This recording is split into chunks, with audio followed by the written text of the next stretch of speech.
Most men don't fail because they lack talent. They fail because they're addicted to the comfort of almost. They almost start that business. They almost have that breakthrough. They almost become the man they dream of.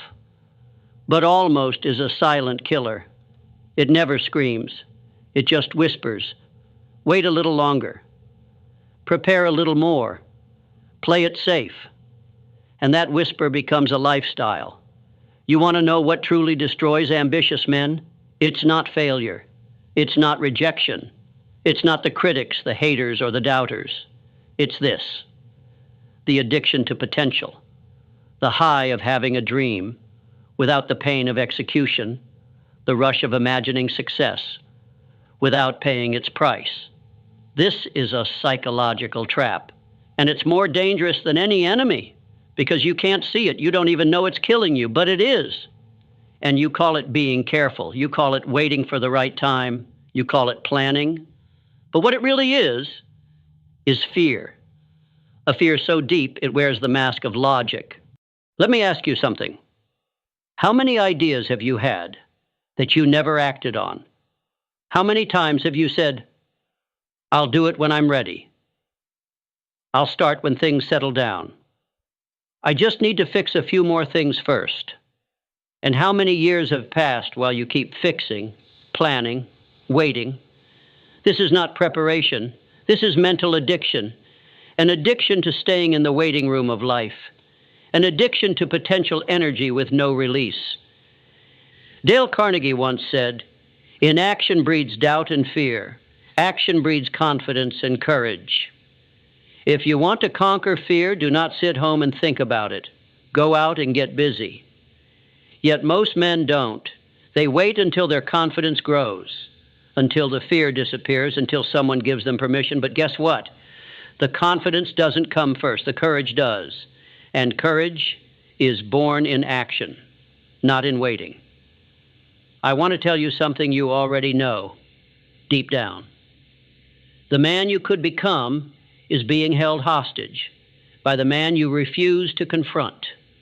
The lazy you, the overthinking you, the scared, uncertain, approval-seeking version of you. That version of you is not your friend. He's not protecting you. He's not keeping you safe. He's sedating you. He's feeding you the drug of maybe tomorrow. And every time you take it, you lose a piece of who you were meant to become. Here's the truth no one wants to admit. You're not stuck.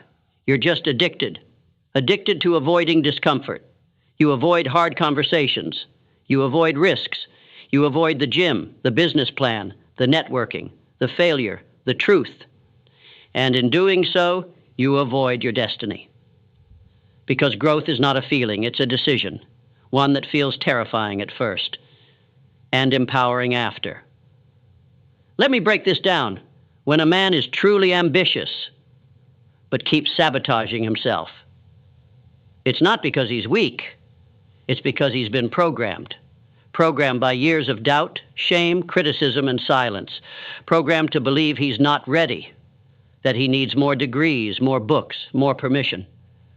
But what he really needs is to remember who the hell he is. You were not born to prepare forever. You were not born to only imagine.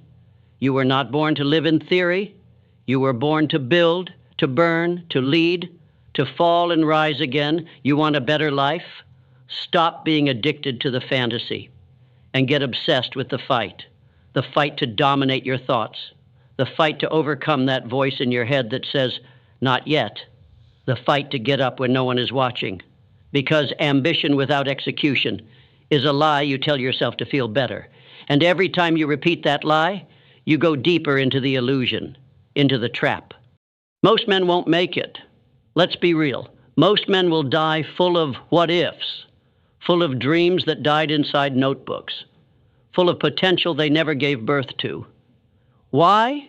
Because they loved their comfort more than they loved their calling. But not you, not anymore. You've tasted the lie, you've seen the illusion, and now it's time to break the cycle. Here's the new addiction you must build, the addiction to becoming dangerous, the addiction to doing the hard thing, The addiction to confronting your own mind before the world does it for you. You must become the man who shows up even when he's afraid, who takes the step even when he doubts, who builds while shaking, because that's the real edge, not the one who waits for the fear to go away, but the one who moves anyway. That's who wins. That's who leads. That's who leaves a legacy. You see, power isn't born in perfection. It's born in pressure. In the moments you want to run, but don't. In the times you want to quit, but stay. In the battles where no one is watching, but you fight anyway. That's where strength is forged. You don't build greatness in calm waters. You build it in chaos, by refusing to sink. And every time you rise, you become more of who you were destined to be. Let me leave you with this. If you feel like something inside you is dying a little every day, that's not depression. That's your spirit screaming at you to stop playing small. It's your potential begging you to take the chains off, to stop overthinking, to stop pretending you have time, because you don't. Your future is not waiting. It's watching, right now, silently asking, "Hoy, will he do it this time? Will he finally break free? Will he choose pain over potential?" That's your moment, and that moment is now. Stop being the man who almost did it. Be the one who finally did.